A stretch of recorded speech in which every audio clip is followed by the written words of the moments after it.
Tidak ada waktu untuk bersantai-santai. Skuad kelas Eropa para pemain timnas Indonesia langsung lakukan latihan hari ini, dipimpin Coach Shin Tae-yong. Di sisi lain, pelatih Jepang Hajime Moriyasu kaget melihat materi pemain timnas Indonesia. Nggak ada takut-takutnya. Begini respon saat berani Calvin Verdong usai striker timnas Jepang Ogawa kirim sinyal berbahaya jelang laga kelima kualifikasi Piala Dunia 2026 zona Asia Grup C. Berikut penjelasannya. Breaking news. Kabar sangat buruk bagi fans timnas Indonesia dimanapun berada. Pemain termahal timnas Indonesia yaitu Mads Hilgers dipastikan absen saat melawan Jepang. Berikut penjelasan lengkapnya. Sebelum lanjut ke beritanya, jangan lupa untuk tekan tombol subscribe agar kamu tidak ketinggalan konten menarik lainnya dari channel Total Timnas. Tidak ada waktu untuk bersantai-santai. Skuad kelas Eropa para pemain timnas Indonesia langsung lakukan latihan hari ini, dipimpin Coach Shin Tae-yong. Di sisi lain, pelatih Jepang Hajime Moriyasu kaget melihat materi pemain timnas Indonesia. Tidak mau menunggu semua pemain timnas Indonesia yang dipanggil, timnas Indonesia langsung menggelar latihan pada Senin 11 November. Latihan tersebut dilakukan jelang pertandingan putaran ketiga kualifikasi Piala Dunia 2026 zona Asia antara Indonesia melawan Jepang pada 15 November 2024 mendatang. Jadwal latihan timnas Indonesia tersebut dibenarkan oleh Sumarji yang merupakan manajer timnas Indonesia. Kala diwawancara oleh salah satu media asal Indonesia, latihan tersebut dilakukan untuk persiapan diri agar dapat tampil maksimal jelang bertanding melawan Takefusa Kubo CS. Besok, sebagian pemain timnas Indonesia yang hadir sudah latihan. Karena sebagian pemain timnas Indonesia sudah datang, ujar Sumarji mengenai rencana latihan timnas Indonesia jelang lawan Jepang pada Minggu 10 November. Dengan menghadapi pasukan Samurai Biru, timnas Indonesia akan hadapi negara yang berpengalaman dan langganan Piala Dunia. Apalagi kekuatan timnas Jepang diisi oleh beberapa pemain andalan di beberapa tim Eropa seperti Takefusa Kubo hingga Kaoru Mitoma. Sejumlah pemain timnas Indonesia ada yang jalani latihan, seperti Maarten Paes, Sandy Walsh, Rafael Struijk, hingga sejumlah pemain lokal Liga 1. Beberapa pemain lainnya seperti Ragnar Oratmangoen, Jay Edzes, Nathan Chu Aon, hingga Kevin Dix masih dalam perjalanan. Tidak hanya bertanding melawan Jepang, namun juga melawan Arab Saudi pada 19 November 2024 mendatang. Tim Garuda sedikit lega karena beberapa pemain andalan timnas Arab Saudi absen karena cedera parah. Kedua pemain itu adalah Salem Al-Dawsari dan Abdullah Al-Malki. Laga melawan Jepang dan Arab Saudi dalam lanjutan putaran ketiga kualifikasi Piala Dunia 2026 zona Asia akan dimainkan di Stadion Utama Gelora Bung Karno, Jakarta. Kedua laga tersebut sangat berpengaruh terhadap timnas Indonesia yang berjuang untuk tembus putaran keempat kualifikasi Piala Dunia 2026 zona Asia. Di sisi lain, pelatih tim nasional Jepang, Hajime Moriyasu, bisa saja menonton langsung latihan timnas Indonesia untuk memata-matai permainan timnas Indonesia dan mengakui dirinya tengah waspada terhadap kekuatan timnas Indonesia menjelang laga kelima kualifikasi Piala Dunia 2026 yang akan berlangsung dalam waktu dekat ini. Moriyasu menilai Indonesia, yang kini diperkuat beberapa pemain hebat yang bermain di Eropa dan berlaga dengan skuad penuh, bisa menjadi lawan yang berbahaya bagi timnya, apalagi dengan didukung langsung oleh puluhan ribu supporter timnas Indonesia bisa menjadi ancaman tersendiri bagi timnas Jepang. Dijamin Moriyasu akan sedikit kaget dengan materi pemain lengkap yang dimiliki oleh timnas Indonesia. Bagaimana guys menurut kalian? Apakah dengan materi pemain timnas Indonesia saat ini bisa mengalahkan timnas Jepang nanti? Coba tulis pendapat kalian pada komentar di bawah ini ya.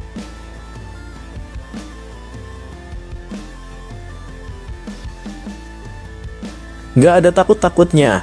Begini respon saat berani Calvin Verdong usai striker timnas Jepang Ogawa kirim sinyal berbahaya jelang laga kelima kualifikasi Piala Dunia 2026 zona Asia Grup C. Berikut penjelasannya. Striker timnas Jepang Koki Ogawa tampil gacor menjelang duel kontra timnas Indonesia. Keran gol Koki Ogawa sekaan sulit tertutup. Aksi terbaru sang bomber tersaji ketika NEC menyambangi markas RKC Waalwijk pada pekan ke-12 Liga Belanda 2024 hingga 2025. Mentas di Mandemakers Stadion Sabtu 9 November 2024, Ogawa mengukir 1 gol untuk membantu tim tamu meraih kemenangan 3-0. Ogawa membuka pesta kemenangan NEC saat pertandingan berjalan 68 menit.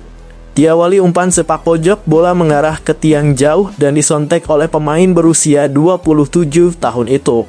2 gol lainnya lahir melalui aksi Sami Owaisa dan Ivan Marquez. Ogawa sudah nyekor di 3 laga beruntun bersama klubnya. Sebelum menghadapi Waalwijk, dia mengukir brace alias 2 gol dalam kemenangan 6-0 NEC atas Groningen pada ajang Eredivisie.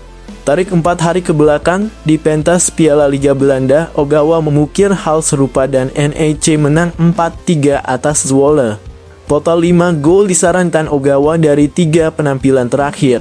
Performasi pria Nippon yang tengah on fire menjadi sinyal bahaya bagi timnas Indonesia yang akan menjamu Jepang dalam lanjutan putaran ketiga kualifikasi Piala Dunia 2026 zona Asia. Duel kedua kubu dijadwalkan berlangsung di Stadion Utama Gelora Bung Karno alias SUGBK, Jumat 15 November 2024. Ya, Ogawa menjadi satu dari 27 pemain yang dibawa oleh pelatih Hajime Moriyasu ke Jakarta. Andai lini belakang skuad Garuda tak berhati-hati, bukan mustahil sang juru gedor Jepang bakal menghadirkan malapetaka.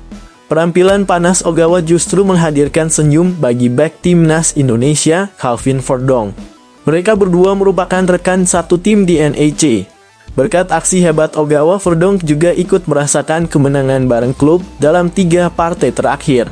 Namun keduanya harus menyisihkan sisi pertemanan ketika bertemu di SUGBK nanti. Mampukan Verdong menghentikan ketajaman Ogawa? Menarik buat dinantikan.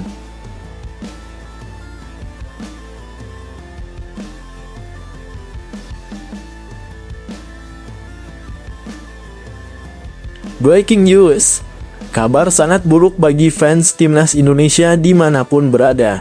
Pemain termahal timnas Indonesia yaitu Mads Hilgers dipastikan absen saat melawan Jepang. Berikut penjelasan lengkapnya. Manajer timnas Indonesia Sumarji memastikan Mads Hilgers absen pada laga kontra timnas Jepang. Bek FC Twente itu masih menjalani proses pemulihan cedera. Lebih lanjut, Sumarji menuturkan Hilgers tidak akan datang ke Jakarta pada pekan ini untuk kualifikasi Piala Dunia 2026 zona Asia. Hal ini tentu menjadi kabar buruk. Mads tidak bisa datang karena masih cedera, kata Sumarji. Lebih lanjut, pria berkacamata itu menyatakan dengan berat hati skuad Garuda harus tampil tanpa Mads.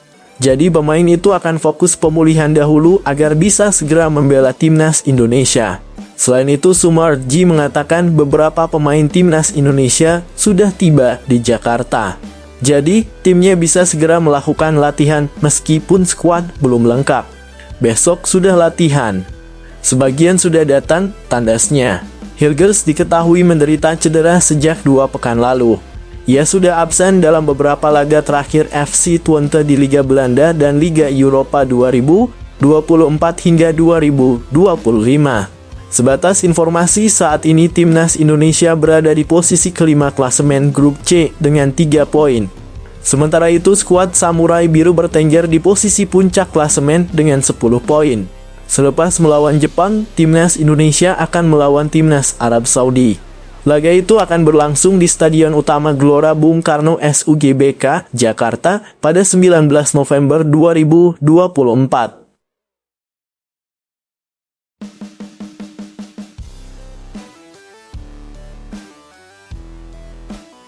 Yes, mantap.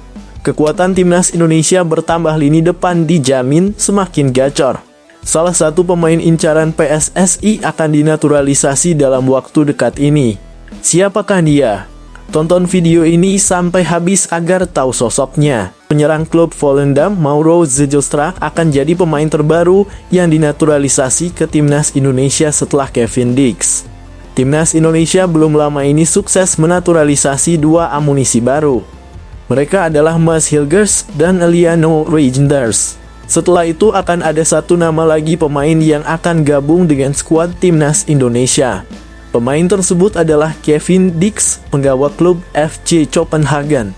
Sekarang ini proses naturalisasinya tengah dikebut.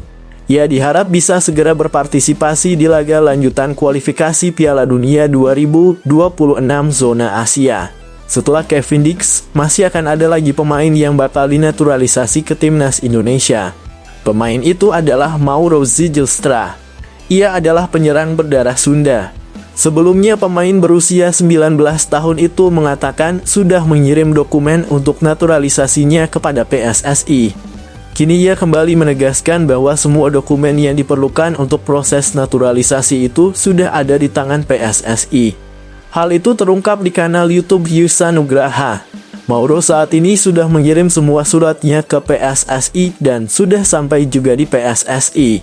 Karena saat aku bertemu dengan Pak Arya Sinulinga, ex-co PSSI, Pak Arya juga bilang kalau suratnya sudah sampai di PSSI.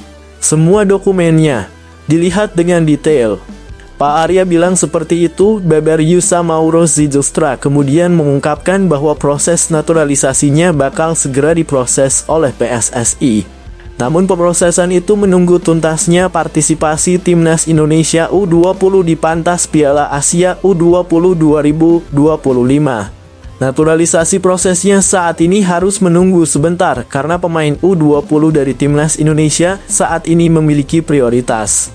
Sebentar lagi mereka bermain di Piala Asia. Dia cerita kalau sudah berlalu, jadi Piala Asianya selesai, baru giliran dia, Beber Yusa.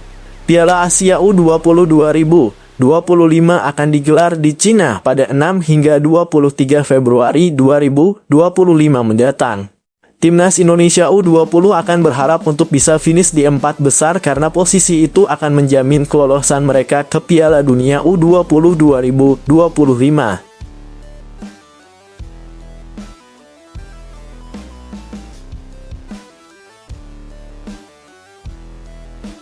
Timnas Indonesia lolos Piala Dunia 2026 karena Korea Selatan terancam terkena hukuman dari FIFA. FIFA memberi ultimatum kepada Federasi Sepak Bola Korea Selatan KFA agar pemerintah Korea Selatan tidak melakukan intervensi.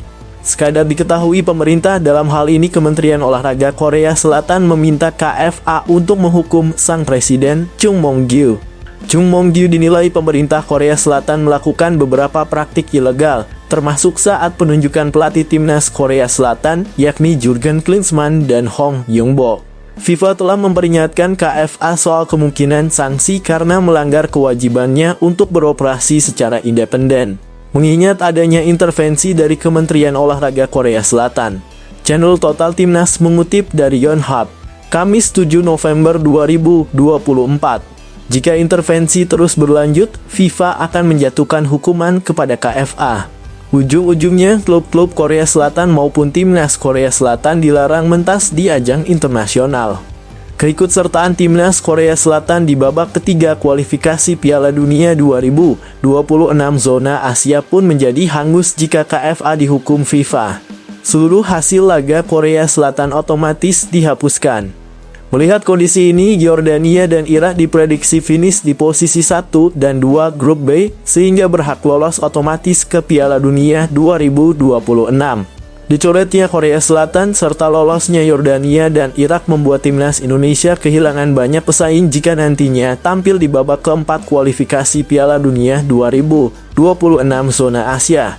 Jika finish di posisi 4 besar grup C dan lolos ke babak keempat kualifikasi Piala Dunia 2026 zona Asia. Lawan skuad Garuda dari grup B kemungkinan hanya tim sekelas Oman dan Kuwait. Melihat kondisi sekarang plus potensi masuknya sejumlah pemain keturunan tambahan, level skuad Garuda diprediksi masih di atas Oman dan Kuwait. Sekadar diketahui, babak keempat kualifikasi Piala Dunia 2026 zona Asia digelar Oktober 2025.